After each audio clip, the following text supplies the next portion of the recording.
Assalamualaikum warahmatullahi wabarakatuh. Di sini kelompok kami yaitu kelompok 7 akan membahas mengenai pertempuran Makassar.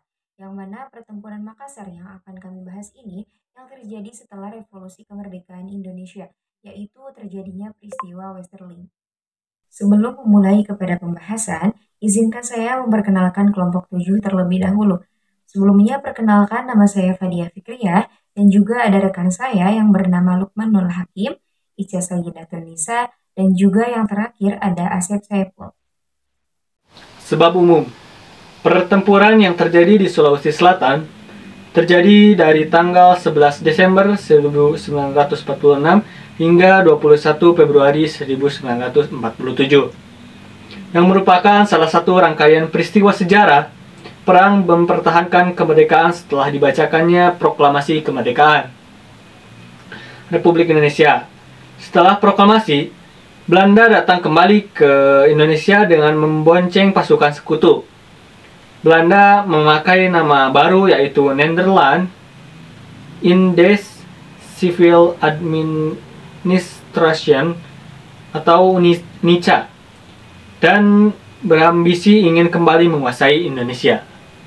Sebab khususnya dilatar belakangi oleh niat Belanda yang ingin kembali berkuasa di tanah Sulawesi dengan membentuk negara Indonesia Timur, yaitu NIT.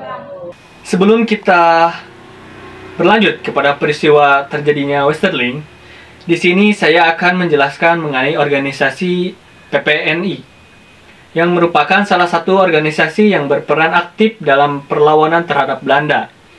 Adalah Pusat Pemuda Nasional Indonesia atau PPNI yang didirikan oleh Gubernur Sulawesi Selatan, Dr. Samratulangi, dengan Ketua Manai Sophian. PPIN merupakan wadah untuk menampung aspirasi masyarakat Sulawesi Selatan yang ingin mempertahankan kemerdekaan Indonesia.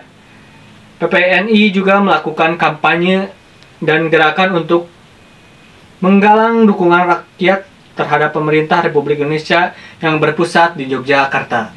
Perkenalkan, nama saya Fadia Fikriyah. Saya dari kelas 12 F9. Di sini saya akan membahas mengenai proses terjadinya peristiwa Westerling. Peristiwa Westerling atau yang dikenal juga dengan Operasi Produk di Sulawesi Selatan adalah bagian dari rangkaian operasi militer Belanda yang dilakukan selama revolusi kemerdekaan Indonesia untuk mengembalikan kekuasaan kolonial, yang mana pada saat itu Belanda masih tidak mau untuk mengakui kemerdekaan Indonesia. Untuk menghadapi perlawanan rakyat Sulawesi Selatan, Belanda mengirimkan pasukan khusus yang dipimpin oleh Kapten Raymond Westerling. Pasukan ini dikenal dengan nama Depot Special Truppen atau DST. Misi utama Westerling adalah untuk menumpas pemberontakan para pejuang dan rakyat Makassar yang menentang pembangunan NIT. Berbagai cara dilakukan pihak Belanda, termasuk dengan melakukan agresi militer hingga membuat negara boneka yang berbentuk negara federal. Salah satunya membentuk negara Indonesia Timur dengan ibu kota Makassar, Sulawesi Selatan. Pasukan DST yang berjumlah 120 orang dengan dipimpin Westerling berangkat dengan kapal dan tiba di Makassar pada 5 Desember 1946. Pasukan ini kemudian memulai operasinya pada 11 Desember 1946 dan memulai membangun kamp di Batu Angin. Westerling sendiri yang memimpin operasi dan pasukan DST yang menyasar desa Batua serta beberapa desa kecil di sebelah timur Makassar. Aksi pertama operasi pasukan DST dimulai pada tanggal 11 malam menjelang 12 Desember 1946. Pada fase pertama, orang yang berusaha melarikan diri langsung ditembak mati. Kemudian di fase kedua, mereka yang termasuk ke dalam golongan ekstremis, perampok, penjahat, dan juga pembunuh akan langsung dieksekusi. Westerling juga memanfaatkan taktik shock and afraid atau kejutan dan ketakutan, yaitu menciptakan ketakutan massal di antara penduduk sipil sehingga mereka tidak berani untuk membantu para gerilyawan. Dengan cara ini, Westerling berharap dapat memutuskan hubungan antara penduduk sipil dan para pejuang kemerdekaan.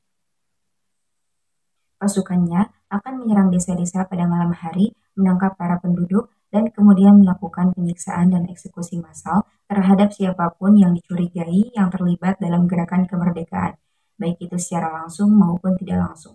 Ia juga menerapkan apa yang disebut dengan hukum darurat, di mana ia memberikan wewenang kepada pasukannya untuk mengeksekusi tanpa peradilan. Westerling tidak hanya menargetkan para pejuang kemerdekaan, tetapi juga penduduk sipil yang tidak bersalah, termasuk perempuan, anak-anak, dan juga orang tua. Penyiksaan yang dilakukan oleh pasukan Westerling mencakup pemukulan, pembakaran, hingga mutilasi terhadap para tersangka. Orang-orang yang dianggap tahu tentang gerakan pemberontakan seringkali disiksa di depan umum untuk memaksa mereka berbicara. Namun banyak dari mereka yang akhirnya dibunuh.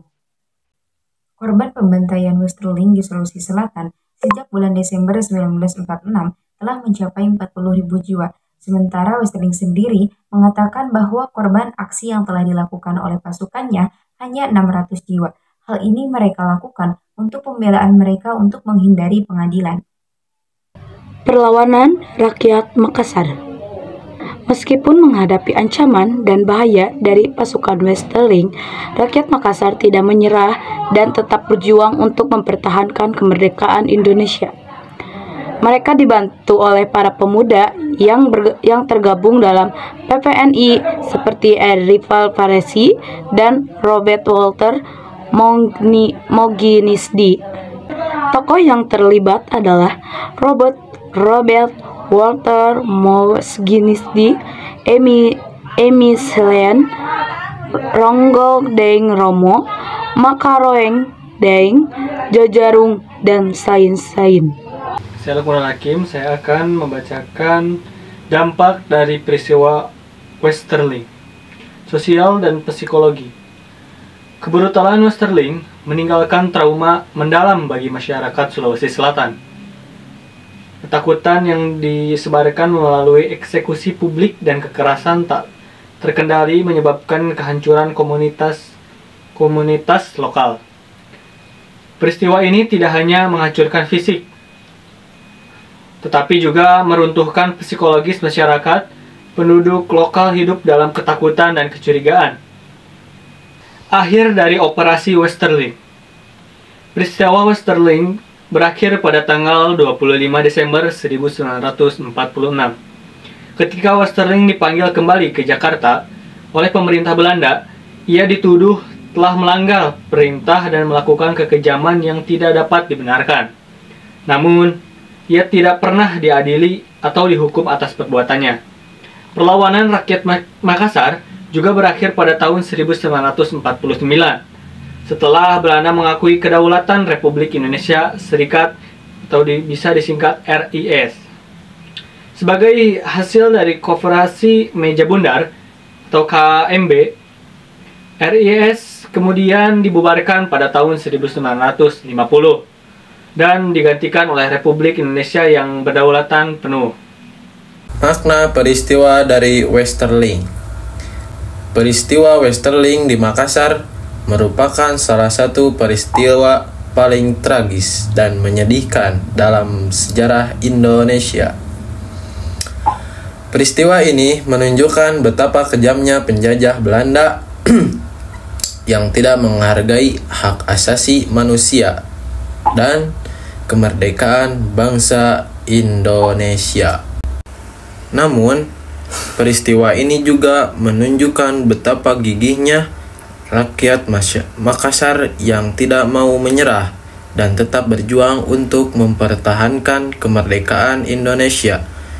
Mereka mengorbankan nyawa dan harta benda demi cita-cita bersama. Sekian, terima kasih.